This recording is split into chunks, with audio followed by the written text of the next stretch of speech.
Good afternoon, everyone. Thank you for joining us today. There are still a few people logging in, so we'll give a few more minutes before we get started.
Hello, my name is Brian DiPaolo, and I'm the Director of Strategic Services at Accudata Systems. I will be moderating today's webinar.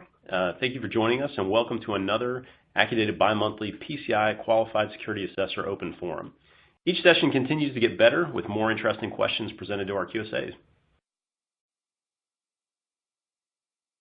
So today we're joined by two extremely knowledgeable QSA experts. First, I'd like to introduce Risk and Compliance Senior Consultant Tim Sills. Tim has extensive experience with security of credit card information, which dates back to Visa's original Cardholder Information Security Program in 2001, before the PCI Council was even formed. With more than 20 years' experience, Tim works with Accudata customers and routinely provides guidance and interpretation of PCI requirements, and is keen to offer paths towards compliance through a low-impact business approach. Secondly, I'd like to introduce Senior Consultant Steve Martinson. Steve has an extensive audit background, as well as real-world compliance program development in previous roles, including a Chief Information Security Officer, enabling him as a PCI QSA. For those of you who don't know Accudata, here's a quick background. We have been in business for over 35 years, serving some of the same customers for more than 20 of those years. We have over 80 plus consultants in 7 practices with a strong history of employee retention. Across our 10 plus QSAs, we average over 6 years retention per employee, enabling true partnerships with our customers. Over the past year, we've performed over 40 PCI DSS assessments and ROCs. And lastly, Accudata guarantees our statement of works to ensure you are always satisfied and gain maximum value from our services. Before we get started, I want to go over a few action items. First, because this is an open forum, feel free to ask questions through the chat window in your browser. We did receive some questions during the registration period, so we will ask those first and then move on to your questions afterwards. If you are unable to get your question answered today, we will respond personally to your questions through email, but please allow up to 72 hours for those responses. After the webinar, each attendee will receive a post-event email that will include a full recording of today's webinar, as well as a copy of the slides and some resources to help you with your PCI compliance. With that, we're going to go ahead and get started. We appreciate you joining, and let's move to the first question.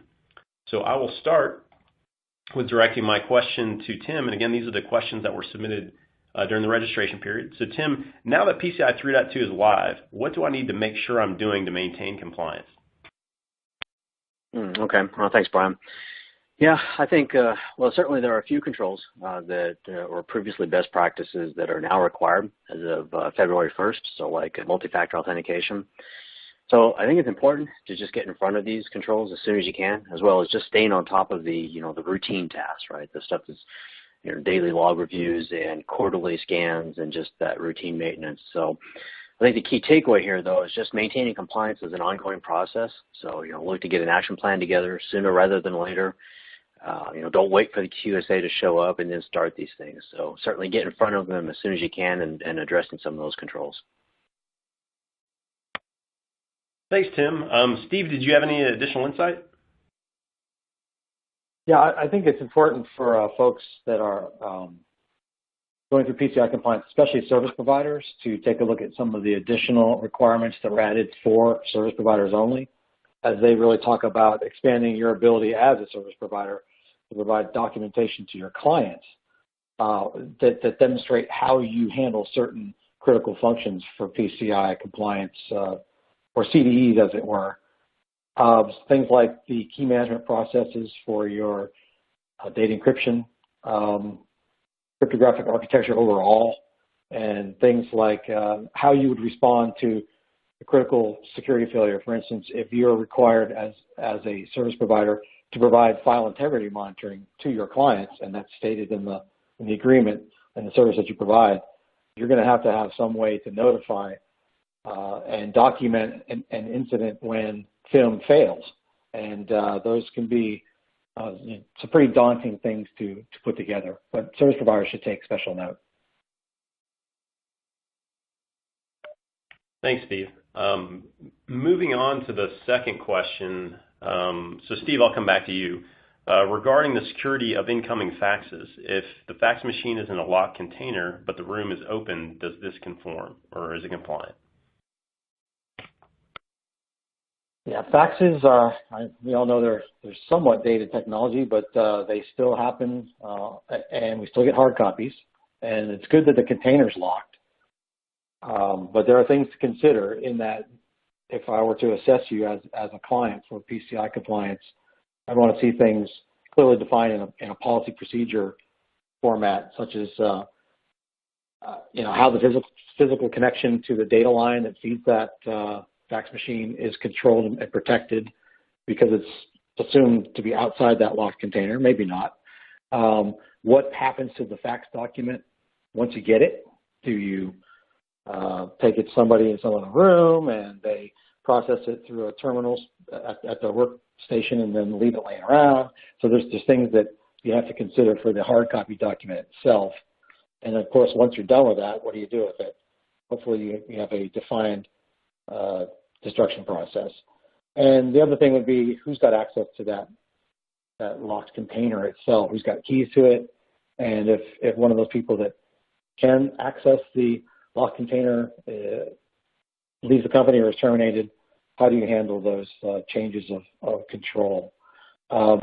It's just a matter of being able to clearly show your PCI QSA how you've controlled and secured the area for that fax machine.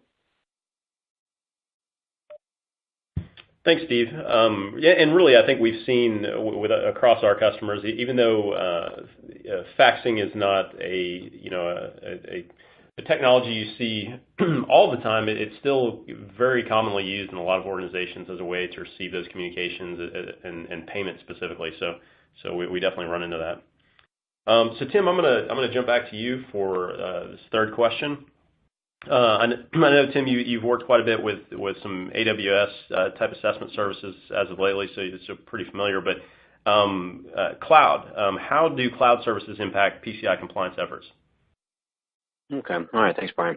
Actually, I wanted to add something to that previous question, and that alternatively, we've seen where some folks have transitioned over or utilized an online fax service so they'd only received a handful of faxes throughout the year. So that was also another idea. So consider that as an option, where you might be able to easily address that fax issue at minimal cost. So wanted to add that. So regarding this one here, so the approach on the cloud services and compliance, the approach is essentially somewhat the same. I mean, we assess the environment and that we're looking for applied patches, hardening of systems, controlled access, and things like that. But more importantly, the QSA needs to have some familiarity with the cloud provider's method of applying those controls. So a good example being AWS. They use security groups for their firewalling functionality. So I would say it's important to have, or for the QSA to have a comfort level with the cloud provider's tools and naming convention when doing those assessments. I don't know, Steve, you got anything to add on that? Yeah, no, this is important to the service provider area as well, like we just were talking about. It's a matter of you having to validate that your service provider is compliant, not necessarily that they're listed on the Visa MasterCard assessed service provider list, but from a perspective of knowing which entity is responsible for which function, that should be well mapped out. And I personally have actually looked at the AWS responsibility matrix for requirement 12.8.5, and it's very detailed, and it lays it all out there. So, like Tim said, hopefully your QSA will have some familiarity with the service providers that you're using. Cloud. Thanks, Steve. So moving on to the next question. So Steve, we'll go with this one. So my bank has requested PCI certification for 2019. What are my first steps towards becoming compliant? I think the first thing you need to do is do an overall assessment of what you actually are doing when it comes to storing, processing, and transmitting cardholder data. I mean, after all, the primary criterion for PCI compliance is a credit card number. It can only be one, actually. And so if you get one somewhere in your environment, you have to understand how it's handled, how you store it, how it's processed by your technical and personnel processes. And a good way to do that is to use the PCI Council's prioritized approach. There are some tools that you can actually access on their website that give you an overview of a way that you can put your assessment task in a priority order so that you can tackle some of the higher risk things maybe first, and as well as some of the easier things to get off the list so that you can have some quick wins and show progress to management and those who are actually supporting you from a financial and operational perspective. Any PCI QSA is familiar with the prioritized approach, and if that's something you're already doing, when you finally do engage an external QSA, you will definitely be on the same wavelength. He or she will understand what you're doing, and vice versa. You'll understand where they are coming from with the assessment questions and observation requirements that they actually give to you for the engagement. No, yeah, good insight. Tim, did you have anything more to add to that? No, I think I kind of covered it. Only other item, certainly a gap assessment, right? Doing something like that to kind of get an initial lay of the land. We do those commonly, so we'll do a gap assessment that it might be just a couple days in duration, but at least it gives you an idea of areas of concern, and obviously it's going to be presented in that prioritized manner, so you'll know what to start focusing on. But that might be a good area to start as well, to kind of figure out where to start. Yeah, no, great insight, and I think what we've seen over the years is a lot of focus on scope. So obviously, specific to PCI, it's wherever you can reduce your scope and how card data is taken or where it exists in your organization. That's definitely going to avoid the whole network coming into scope. We definitely want to focus on that to start to make sure that we minimize the effort to get you to compliance as well as maintaining it once you get there. So with that, we'll move on to the next question. And Tim, I'm going to come back to you. What should I be looking for when I'm inspecting my POS devices for evidence of tampering? Yeah, so certainly a plan of action, right, of what should, educate the folks, right, what they should be doing and looking for, and something like that documented as a first step. But obvious signs are, is it even the same model that hasn't been swapped out, or quite frankly, just looking for any physical damage to the housing, any appendages, wires hanging out. There's actually a video, I think it's on YouTube, I've used before for awareness training, security awareness training, that shows where some folks were distracting a clerk, and then somebody popped on a cover that had a skimming device on it, and it was placed on like a Verifone terminal. So I think in that case, the cover itself was 3D printed and painted, and then they just kind of quickly snapped it on top of it. So I think even having an awareness of the fit and finish of the devices as well, is important. So, just kind of looking for those obvious signs that something doesn't look right. I think probably just as important is doing this routinely, like they should be, educating the store personnel of doing this routinely. Then they're going to be more cognizant and aware of any changes to it. Great. No, thanks, Tim. So we're going to move on then to the final question that was submitted, and then what we'll do is after that we're going to go to some of the questions that were submitted. I'm sorry, this is the final question that was submitted during registration, and then we'll move to other questions that were submitted during the webinar. So this question to you, Steve, does incorporating wireless technology hurt my chances of becoming or staying PCI compliant? I would say not at all. Because it's a valid technology to be used in a business environment, situation, retail, anywhere where there's actual commerce going on. And like any technology, though, there are proper ways to implement and secure and manage that technology, including wireless. And there are aspects of the wireless technology within the PCI DSS. You have to specify if there are wireless technologies that aren't in scope and how you guarantee and validate that though they are not coming into interaction with the cardholder data environment, but also when you do actually have a wireless technology that's in scope for your cardholder data environment, such as like you may have been to a drive-through at a restaurant and they've got these little tablets that they run around with because it's dual lane and they're trying to keep business flowing, and those actually a lot of times have a magnetic stripe reader on them, and that's obviously connected wirelessly to some location router. So those things have to be properly secured according to the requirements in the PCI DSS, and that would be how the assessor would validate that an actual in-scope wireless would be functioning properly, and they would also validate how the out-of-scope is indeed out of scope through other testing methods, firewall reviews, access control methods, and transaction dumps. No, thank you, Steve. Hey, I'll also add. Tim, do you have something to add? Go ahead. Sorry. No, sorry. I was just going to add to that. So certainly, as Steve said, right, so wireless is not the end of the world. So a lot of customers immediately stray away from it thinking that it's going to be a problem. So it's easily accommodated.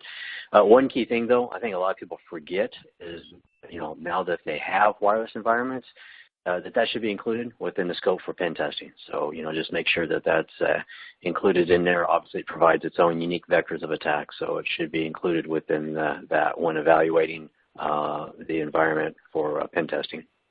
And that's all. Very good add. Thank you. Great. No, thanks. Thanks so much. So what I'm going to do is I'm going to move over now to some final questions that were submitted during the webinar.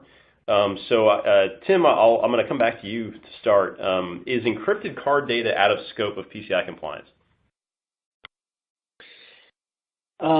Yeah, so that kind of depends now. Our knee-jerk reaction before used to be that as soon as you had said, encrypted cardholder data, the council is pretty clear that encrypted or not encrypted, right? I mean, it certainly is all in scope. And encrypted cardholder data, if you have the keys, you can decrypt it, or it's susceptible to being decrypted, so it is certainly in scope.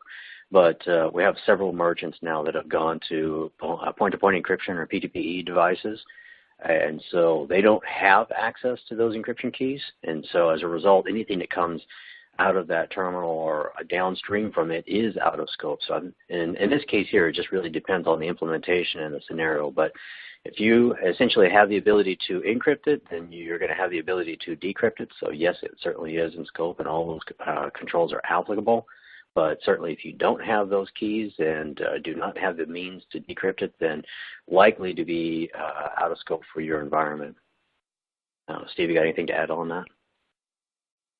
No, I'd say that's a fair assessment. It's all about scope after all, and P2P has been solving a lot of clients' problems as we've seen. So Tim's spot on. All right, no, it's super. No, thank you for the insight. So really, it looks like the last question we have submitted. I'll wrap this one to you, Steve. What is expected to comply with the new requirement 6.46? And that requirement is change management processes to confirm that PCI requirements are in place after significant change. Yeah, that's a good addition, I think, to the actual DSS, in that change management was already part of it, as 6.4.5 would show you. But what was happening is organizations weren't doing a good job of circling back to things that needed to be updated or changed as a result of significant change. Now, of course, significant is in the eye of the beholder, I guess, right? So DSS doesn't specify what significant is in a black and white perspective, but they do say that once you've identified significant change, that you need to make sure that all relevant documentation has been updated, whether that's a configuration document or a procedure document, that the actual records of change themselves are properly documented as they should already be for 6.4.5, and that the organization is able to maintain their PCI compliance program. That's the overall goal, is making sure that you don't miss something in the change process and it becomes either a fire drill in a future technical situation, or the next time the QSA comes around, you don't have something updated. It should have been based on a prior significant change. No, thanks for that clarification, Steve. Tim, do you have anything to add to that? Yeah, I was actually going to mention, this is a reiteration of, I think, the opening question, right, where it was like, this is not a point in time. This is an ongoing process throughout the year. And so I think Steve covered it, and really the emphasis here is that this is just kind of a way of the council kind of making sure that, you're continuously doing these processes, that are required. And now there's some sort of means of, it's showing you, right? You're updating your documentation, you updated the network diagram to reflect that change, what have you, right? So it's just kind of another form of the reiteration of, this is ongoing, and this is a means to kind of show that you're doing what you should be doing throughout the year. No, thanks, Tim. Tim, actually, it looks like before we shut down, it looks like we've got one last question that just came in. So I'm going to route this, back to you, Tim. How often do we really have to inspect point-to-point encryption terminals that are kept in a secure location? We've been advised to do it 30 days, but that seems excessive given the controls around the environment. Yeah, I think, that would have been my knee-jerk reaction as well, right, that at least doing something like that. So I guess it begs the question of what exactly is a secure environment, and what makes up that, right? So is it limited access with limited folks coming in and going, and how is that controlled access going? So this would be a good conversation where, like, if you were doing the gap assessment or even just a quick interaction where we could get some more details on it, then we could be able to say, okay, you know what, we agree with this here, we feel comfortable with that. So it's not simply answered, but, at minimum the 30, and then we might be able to stretch it out, but I think it would have to be something that is clearly shows, that it's justifiable and that we have good controlled environment. So it certainly is, we're open to that. And I think that's also the advantage with us is that, we're willing to try to listen to customers and listen to their unique environments and then be able to go from there and apply controls that make sense. So assuming it's something that's a little bit longer duration, maybe it can get stretched to quarterly, but I'd be concerned, and I just want to make sure that it's documented of how tightly wound that environment is in terms of access controls. No, thanks for the clarification, Tim. Yeah, we definitely see, over the years, we've definitely seen a lot of different unique environments, and we definitely try to make sure that we are applying the controls as they're intended, but also to be in line with those customers' requirements. With that, I'm going to go ahead and wrap us up. We want to thank you again for joining the webinar today. As a reminder, each attendee will receive a post-event email that will include a full recording of today's webinar, as well as a copy of the slides and some of the resources to help you with your PCI compliance. Where you have any questions, please contact your account manager or reach out directly to Accudata Systems. We really do appreciate you joining, and thanks for your time, and have a great day.